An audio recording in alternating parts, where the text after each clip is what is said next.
Putting a little video together here today. Gonna work on the old Hough Loader. Need some maintenance done to it there. But basically put this together for Kevin to see. He likes to be with me whenever I do stuff like this.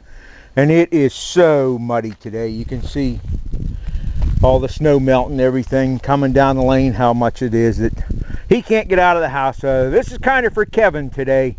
So he can see what I did here, took care of. But like I say, he likes to be here and help with this stuff, but just too muddy to get out of the house today.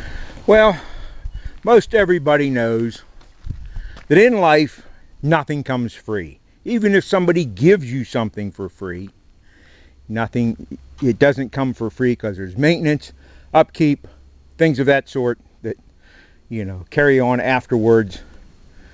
Your house, there's always something to do to a house to keep it up. That school bus, they work on it constantly, you know, for upkeep and everything, to keep it as perfect as they can keep it. My pickup truck, it needs worked on all the time. Seems like it's nothing major. It's all minor stuff, but it's just general upkeep. Right now it needs front brakes on it, and it has a cracked brake rotor. It needs a brake rotor on it. No big deal. Just got to get to it and do it. And your 1956 Hough Loader needs maintenance. Last time I worked on this thing was got to be 20 years ago. And this last snowstorm we had, I had a terrible time getting it to start. Come to find out, I had a bad ignition switch and have a bad condenser in the distributor. So I haven't put plugs and points in this thing for, I know, 20 years. So it was time, it's due. Can't argue with that. So I went, bought everything here. Cost me $67 for all the parts. That's no big deal. For 20 years worth of work, can't argue with that. So anyway, gonna put points, plugs, condenser in here. New ignition switch. Try and get her running again here to where it starts easier. So next time we have a giant snow like we had, which it will come again, won't be so hard to get it to start up and run. That's all. So here we go.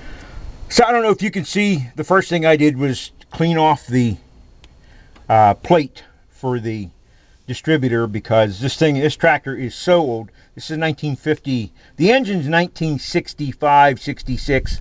I took it out of a 1-ton truck years ago, over 20 years ago. But anyway, didn't know if they'd be able to match the parts up, so I took the number off the distributor with me, and lo and behold, he looked it up in the book, no problem, brought the parts out, they matched right up. So getting the parts was not a problem. Went to Napa. Can't say enough good about Napa. Every time I go there, they figure it out for me. Napa's a really good parts store. So anyway, that's how I identified everything.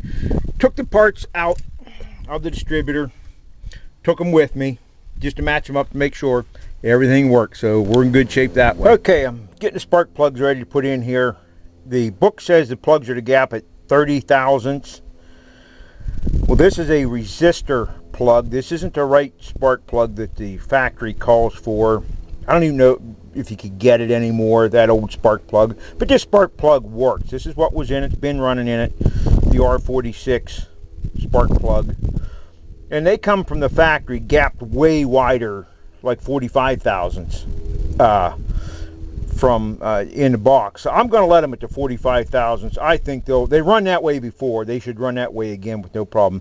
But one thing, just a little tip, most people know this nowadays anymore, and it's not such a big deal with this. That's a cast iron head, so cast iron heads aren't so bad. Aluminum heads are way worse. But I put never sees on just a touch of never sees on any spark plug I put in, just to make it easier to get back out next time I need to take them out.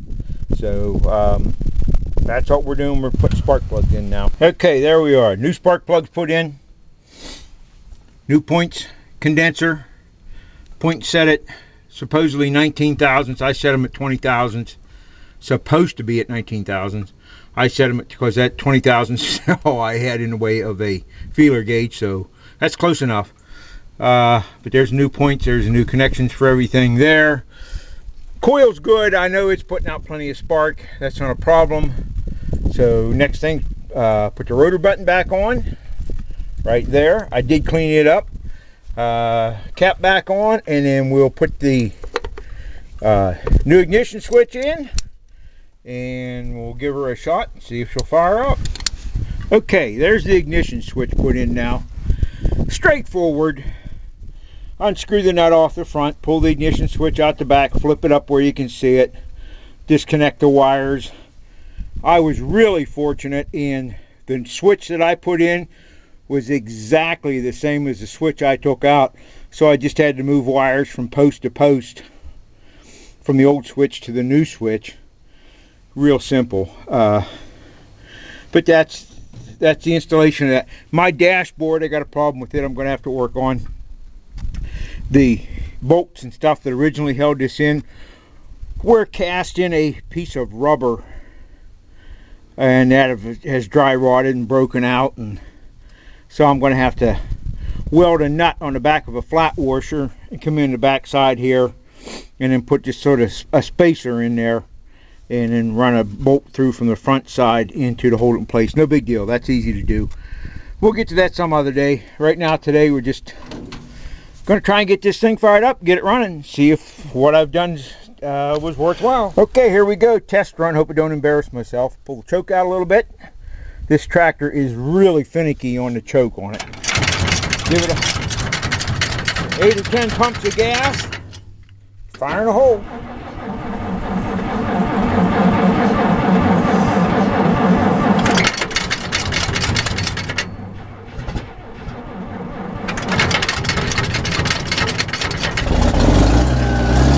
There you go.